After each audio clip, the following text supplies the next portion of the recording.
Se você trabalha com qualidade e acha que o maior problema da sua empresa é a auditoria ou a fiscalização, talvez esteja olhando para o lugar errado. Eu sou Eni e este é o Qualidade Sem Filtro, onde a norma encontra a realidade.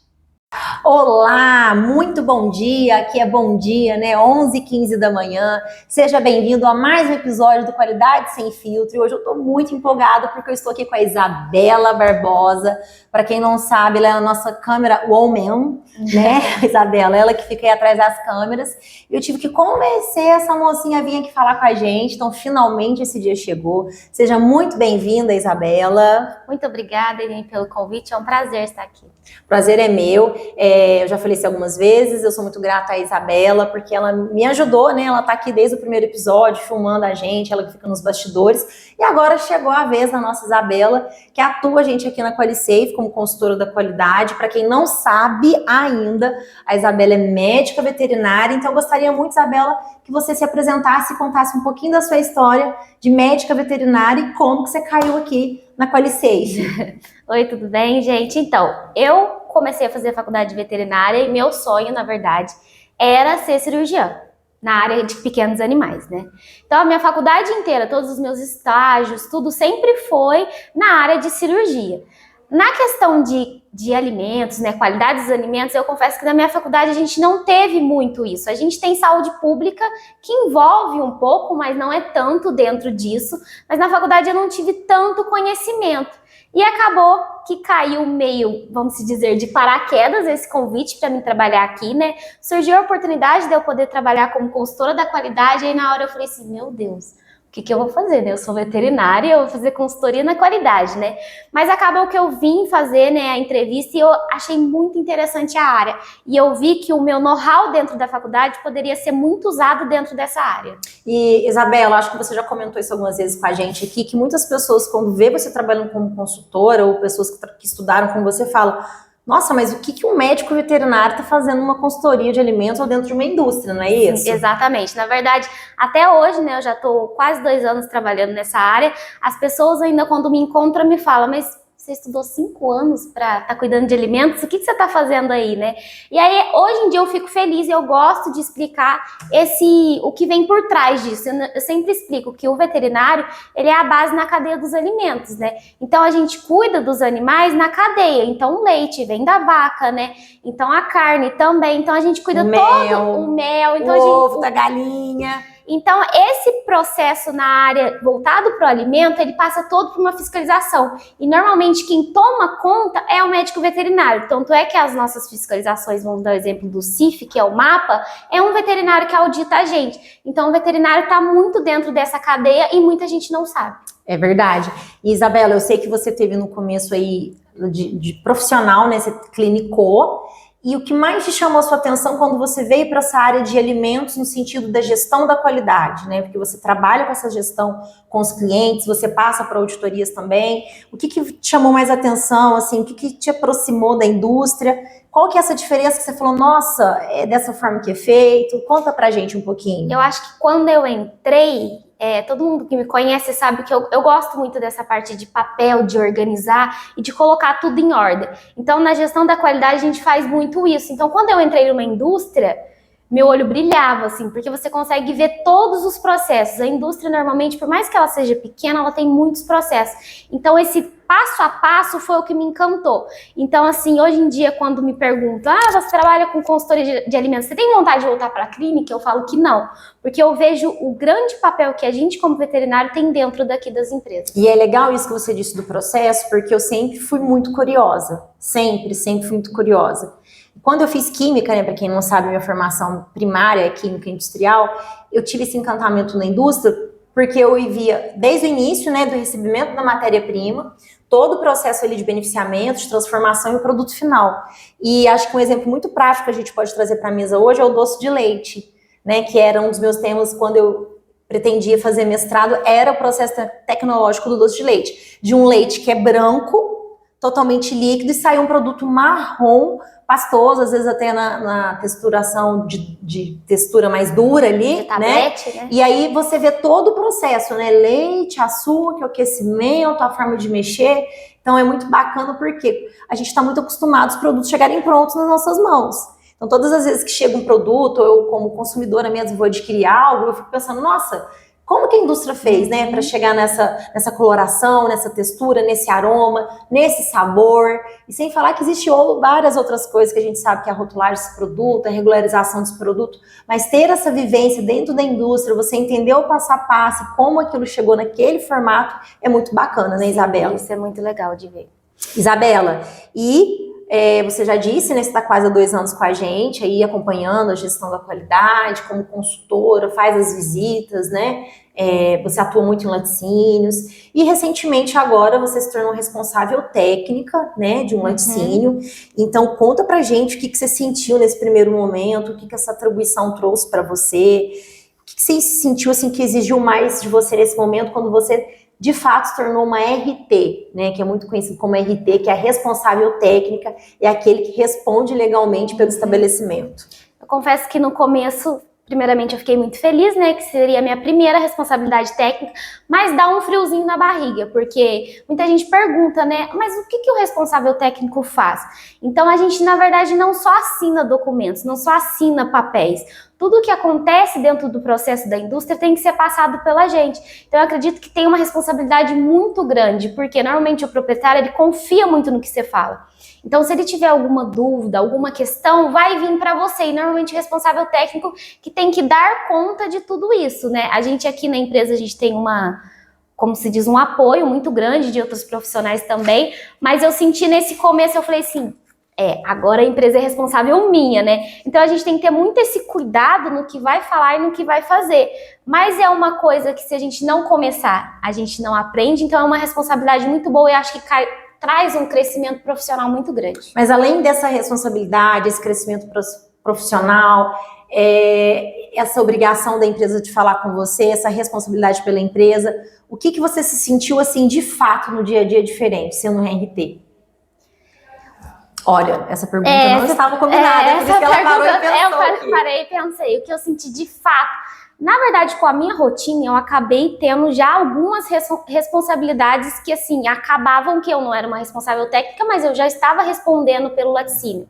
Então, assim, na prática em si, foi mais o pensar que agora eu sou oficialmente responsável técnica. Mas o meu trabalho que eu já vinha fazendo, querendo ou não, traz um pouco já disso, né? Eu tenho um apoio muito grande por trás, mas assim, eu já tinha um pouco do conhecimento do que era. Então, assim, deu um frio na barriga, mas eu falei assim, não, eu vou conseguir. Não é algo totalmente novo. Isso. Mas você me permite, e eu que estou acompanhando de fora, não tão de fora que eu estou sempre junto, né? A gente sempre está atuando junto. Eu vi que você se aproximou muito mais e você se sentiu na obrigação da linha de frente ali com os fiscais. Sim. Algo que a Maria resolve, porque ela é RT, então agora você sendo RT, você faz essa ponte, né, entre o proprietário do estabelecimento e o fiscal responsável. Então tem que ter esse traquejo em saber falar a língua dos dois mundos, né?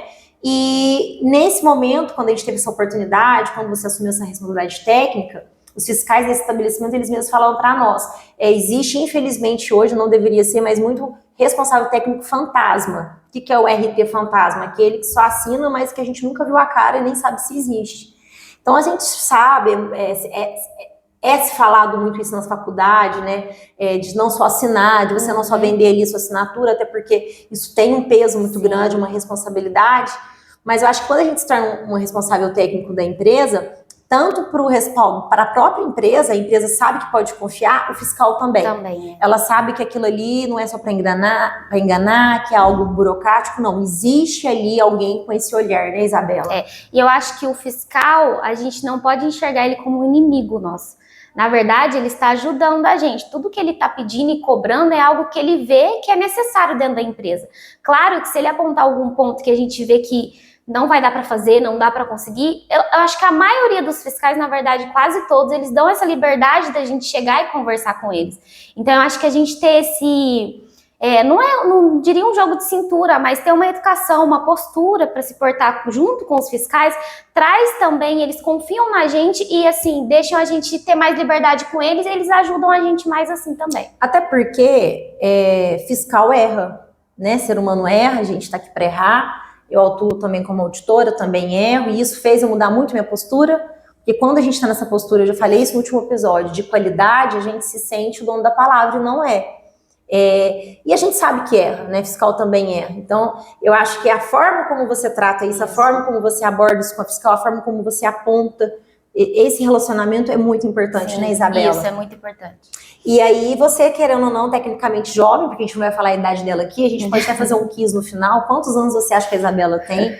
Eu acho que vai variar de uns 15 anos, 18 anos, mas relativamente jovem, né? Você ser RT, então, você acha que exigiu muita maturidade nessa função? Ou você mesmo já disse, não, eu já o que eu estava acostumada? Eu acho que, na verdade, o responsável técnico, para minha pessoa, ele chegou um pouco na hora certa. Se fosse quando eu entrei na empresa, eu ficava muito mais nervosa com alguma situação, não sabia muito lidar. Eu acho que o crescimento da pessoa ajuda também. Então, vamos se dizer, eu acabei de entrar na empresa, sou responsável técnico. Eu acho que a base é você ter curiosidade, procurar conhecimento e ir devagar. Então, assim, acho que se a gente procura também, tem que pesquisar a legislação, não adianta, tudo que o fiscal põe, normalmente ele coloca uma referência da legislação que ele tirou. Então, acho que a gente, estudando sobre isso e se atentando, a gente consegue, assim, conseguir lidar um pouco melhor com essa responsabilidade técnica. Se você fosse dar um conselho, independente de ser médico veterinário, biólogo, químico, nutricionista, alguém que acabou de sair da faculdade, está iniciando a carreira agora e já vai se tornar um responsável técnico, que conselho você daria? Inclusive, lembrei aqui da Maria Eduarda, né, que trabalhou com a gente, essa semana ela falou, Aninha, você é RT aqui de um lugar, então, se fosse para ela, para uma pessoa que está iniciando, qual que seria, assim, o ponto-chave? Eu acho que se você não tiver um apoio por trás, porque eu falo que aqui eu tenho muito apoio na empresa. Então, para mim, não é que se tornou mais fácil, mas dependendo de uma situação, eu tinha com quem eu com quem eu contar, na verdade, né? Acho que se você não tiver isso e for sua primeira vez, eu acho que estudar. Eu acho que quando a gente senta, vamos se dizer, a bundinha na cadeira, existem muitos cursos de graça. Existem cursos muito baratos, existe pós-graduações muito baratas na área da qualidade, seja em qualquer área, tem específico, né, para a área da veterinária, então tem na área de ovos, leite, mel, carne, mas existem outras áreas também, como biologia, né, engenharia de alimentos, existem cursos grátis, tem muita coisa no YouTube, e é sentar e estudar, porque quando a gente estuda, é mais fácil, é igual a Maria sempre fala. Você pode ir até para uma situação, mas nunca vai com medo. Estude pelo menos um pouco antes de você ir do que você chegar com medo. Então, eu acho que você se preparar um pouco ajuda muito nisso. A Isabela falando, eu lembrei muito daquilo que eu trago para mim, que é o CHA, né? São as siglas CHA, conhecimento, habilidade, atitude. Eu não consigo ser hábil em algo que eu não tenho mínimo do conhecimento antes. Então, eu vejo que é uma escadinha. Antes de qualquer coisa, você precisa conhecer. Precisa conhecer a fundo? Precisa ser especialista? Não. Com know-how, né, especialização, você vai ter com o tempo. Mas conheça sobre isso. Ainda hoje mesmo, a gente estava conversando isso com a Caroline aqui no escritório, falando que a gente atende nichos diversificados e dá esse frio na barriga quando você começa com um nicho novo. Mas, no mínimo, você entender, né, o que é isso, como é fabricado, como é feito, quais são os mercados de comercialização, quais são os pontos que eu tenho que me atentar de qualidade desse produto. Eu posso, se você me permite até fazer um adendo, quando eu iniciei minha carreira também muito jovem, não faz muito tempo não, tá? Pouco tempo.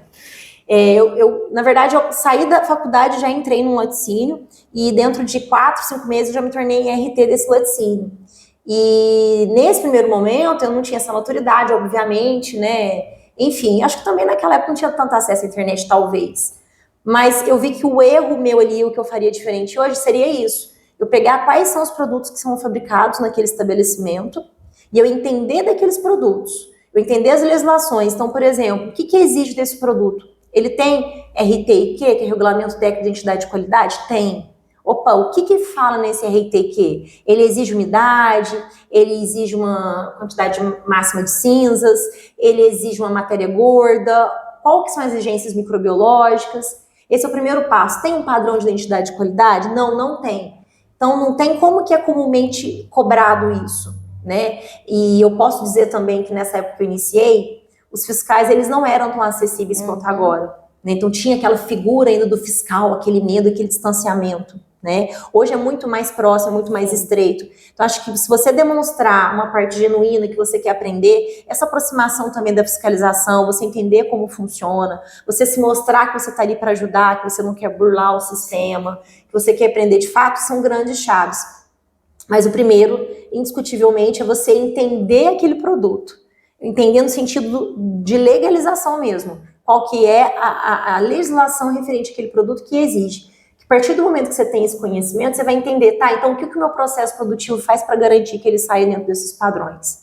Que aí você junta o produto com o processo, isso é muito importante. E na época ninguém dizia, né, eu não sabia que existia métodos oficiais de análise, não sabia que existia legislação, então a gente pega meio que o barco andando. Isso acontece muito, né? O RT ele já entra ali para substituir um RT, ou ele já entra numa empresa que está há anos, então você confia no que está sendo feito, e eu acho que a gente conversou sobre isso também, não sei se foi com as meninas, acho que foi com as outras meninas, da gente aprender errado e continuar fazendo errado, né? Da gente não se questionar. E tem os Instagrams também hoje, né, gente? Dá pra você seguir no Instagram, dá pra você ouvir um podcast, né, Isabela? O podcast tem bastante. E hoje a informação tá muito na internet, né? Hoje em dia, se você querer, é só procurar. É importante muito você validar essa informação. Também. Então, hoje a gente sabe que existe os sites dos órgãos fiscalizadores, aqui no caso para nós o MAPA, a Anvisa, né, que são os grandes órgãos do Brasil. Você busca ali, é uma informação assegurada, e também tem sites que hoje você paga preço mínimo aí R$40, R$50 por mês, que você tem todo o aparato de legislação ali para te trazer essa segurança, né, como o RT.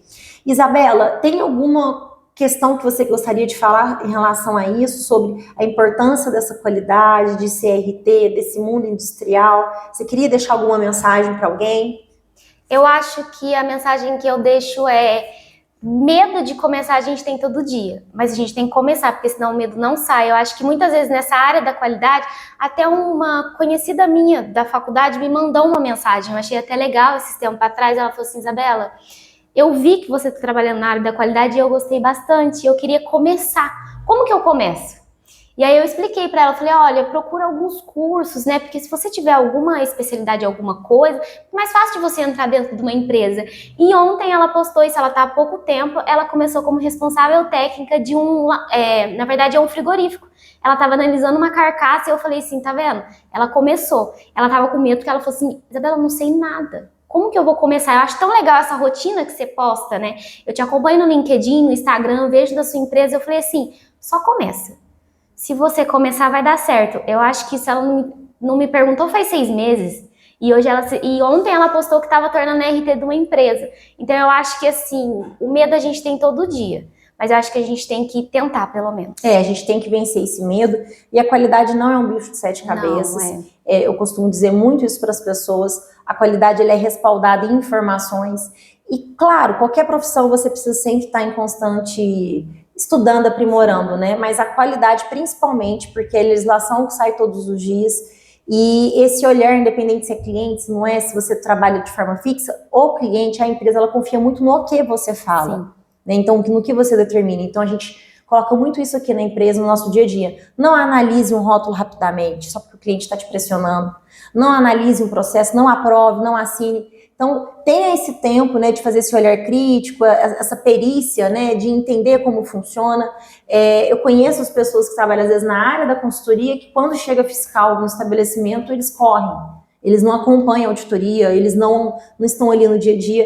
E pelo contrário, né, você tem que fazer esse trabalho no dia a dia, porque quando você tem uma fiscalização, quando você tiver uma auditoria, quando o seu produto for coletado no mercado, você tem um mínimo de segurança que você está fazendo, mínimo de respaldo. Hoje a gente tem laboratórios pelo Brasil inteiro, tem vários tipos de análise que ela pode trazer informações também, algo que você tem dúvida, que você precisa ter um respaldo ali no momento de fiscalização, até mesmo algum questionamento de cliente, né? E participar sempre dessas consultas públicas de legislações também, né, Isabela? E o fiscal vê muito quando você tá ali e você quer, né? Eu e a Ani mesmo participou de uma auditoria recentemente e ela falou assim: nossa, poucas vezes as consultoras estão aqui junto comigo. Como vocês estavam aqui, foi tudo mais fácil. rodou muito mais fácil. Porque normalmente, às vezes, as consultoras, igual falou, né, foge da fiscalização.